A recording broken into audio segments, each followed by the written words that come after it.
আমার প্রিয় চেয়ারম্যান জনাব তারেক রহমানের সাহেবের সামনে বক্তব্য রাখার মতো ক্ষমতা কোনো যোগ্যতা আমার নেই।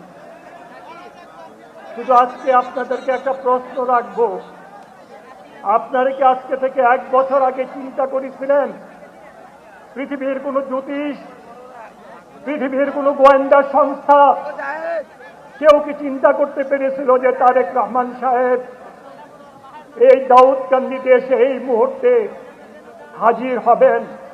এটা কি কেউ চিন্তা করেছিলেন? কে করেছেন এটা? আল্লাহ। কে করেছেন? কে করেছেন?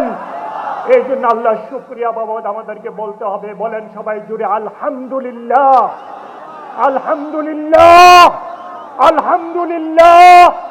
আল্লাহ যা চান তাই হয়, আল্লাহ যা ইচ্ছা করেন তাই হয়, আল্লাহর ইচ্ছার বাইরে কিছু হয় না।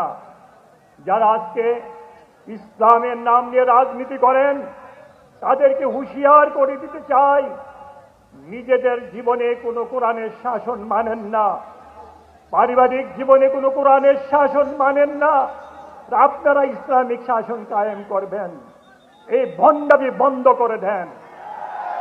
আল্লাহ যা চান তাই হয়। আল্লাহ পাকের শুকরিয়া আদায় আমাদের নাই। আল্লাহ আমি চিন্তাও করতে পারি নাই বাংলাদেশে আসতে পারবো, আমি জীবনে চিন্তাও করতে পারি নাই যাবজ্জীবন কারাদণ্ড থেকে মুক্তি পাবো, মার মৃত্যুর সময় হাজির থাকতে পারি নাই। জালেমের জুলুম, এত বড় জুলুম, আমাকে দুবাই এয়ারপোর্টে ইন্টারপোর্টের মাধ্যমে অ্যারেস্ট করেছিল, আমাকে বাংলাদেশে পাঠিয়ে দেওয়ার ব্যবস্থা করেছিল এই জালেম সরকার।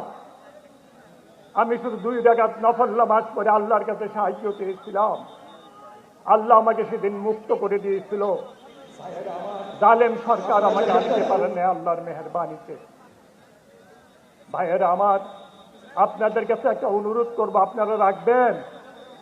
আপনারা তো জানেন আমাদের নেতা, আমাদের কলিজার টুকরা তারেক রহমান সাহেবের বিরুদ্ধে অনেক ষড়যন্ত্র করতেছে, দেশি বিদেশি ষড়যন্ত্র। এই ষড়যন্ত্র থেকে বাঁচাতে পারে কে? বাঁচাতে পারে কে?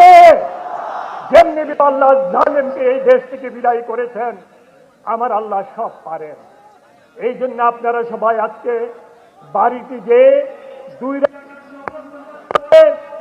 আল্লাহর কাছে তারেক রহমান সাহেবের হেফাজতের জন্য দোয়া করবেন। রাজি আছেন? হাত তুলেন তো কারা কারা রাজি আছেন? আল্লাহ তুমি কবুল করো। আমি আমার বক্তব্য বাড়াতে চাই না। এখন থেকে স্পাইসি ক্রিস্পি পটাটা, প্রাণ পটাটা একটি স্বনির্ভর বিস্কুট।